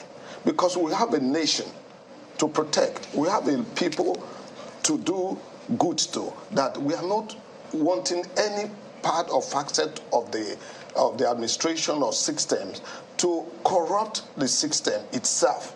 The problem we have is a system problems. we need to change a lot of things. From ISEC, if you want good leadership, we should let election be free and fair. Then you can judge from there. But if we have election that is not free and fair, the purpose of the leadership is already corrupted, because we do not have the right leader that was rightly elected by the people. And the people, democracy is what we practice, right? That the people should be served. But when it is the decision of some few to put in who they choose that suit them, their own purpose and their pocket, then who are the few? The few are those that are having the power to adjust things the way they want it. But those people are the people that are in authority that could make things not work if they so wish, but it's not supposed to be. What I'm saying, I'm not a judge of anybody. I'm only wishing a better Nigeria that we hope for, a life we can live for our children to come. A nation that we are proud locally and internationally, that we are competing among other nations of the world. And it is the people that matter. If the decision of the people is not respected from the grassroots, then we'll have nowhere to go.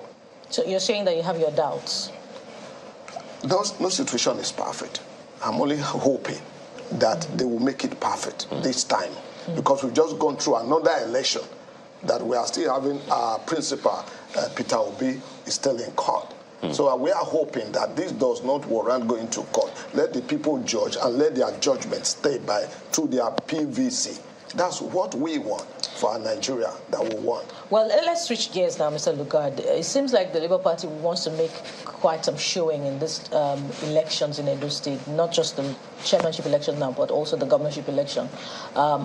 What are you riding on? Is it on the presidential election, the results of the presidential election in February? If that is the case, but the dynamics were quite different, for the State Assembly and the National Assembly elections. What I'll sure tell you right now, it is the life of the Nigerian, the condition of living of Nigerian, that the Labour Party is concerned. We've not achieved that. Nigerians can still, they don't have food security, right? We are having massive unemployment in the society. We are having youth being out of the university and polytechnics, they don't have job. We don't have a system that is creating jobs. Even for our educational system, we have a system of dependence. We want to change that in Labour Party. Okay. Mr. Jekere, yes. In conclusion, I mean, you said the other time that Channels, yes, because we have to close now, you said Channels Television is supporting. Do you still have that opinion that Channels Television is being partisan? Well, it's a yes or no question, first of all. Okay, let's say no. At least in the last question, I was allowed to reach the okay, all right. Now, the fears that he has, yes, probably that of other political parties. Yes. Now, in the event of this uncertainty, yes, what assurances would you be giving? Because you know that the history we've had is most of the time the state governments appoint chairman of local government, yeah, and they don't allow the elections to hold, yes, to hold and stay for long. So will the people's vote count? Yes, under the PDP government in Edo State? It will count under the PDP government. I mean, you look at precedences.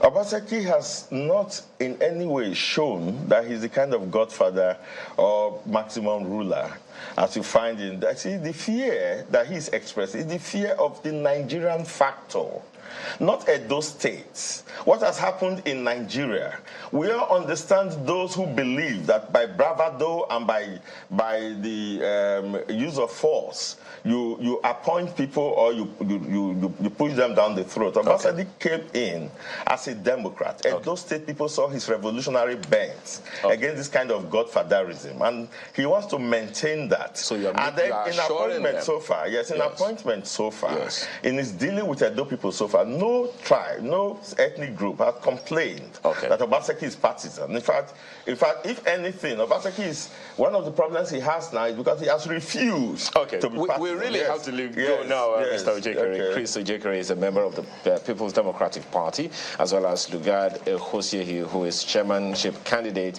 under the Labour Party for Omode local government area. Thank you so much, gentlemen, for being here this morning. Thank you.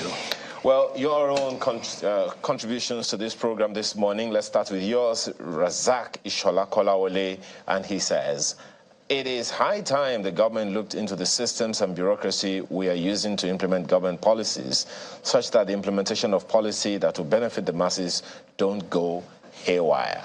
And Oshinawa Kingsley is also talking about, similar issue. He says it's hypocritical to tell us subsidy is gone in one hand and come back with few months that price won't go up again. That clearly means the price is still being fixed by someone and not the market. Someone is playing hide and seek here, and we'll soon find out. Well, somebody certainly gets it. Chukwuemeka Edwin is talking about subsidy. He says, government subsidy exists globally. My worry is, why is this government shying away from fighting and prosecuting the criminality in fuel subsidy? This value chain of criminality needs to be exposed. Arresting a ship, stealing our crude, and setting it ablaze is covering criminality. Well, Honorable Ademola Alalade says there is fire on the mountain in Nigeria, as the policies around fuel subsidy removal has continued to make life difficult for citizens. Government at this time should take a step back, re-strategize, consult, and plan a better future for Nigeria. So there you go. That ends the show today. Thank you all for watching. We'll see you next time. I'm Chamberlain, so goodbye. Of a coppers going to camp today, I hope that you'll be reimbursed for your transport, at least. Thank you so much for watching. I'm Maupe Yusuf. Goodbye. Indeed, we'll be back again tomorrow. Thank you so much for watching. I am Bukola Koka. Amaya Makinde. Good morning and have a productive day.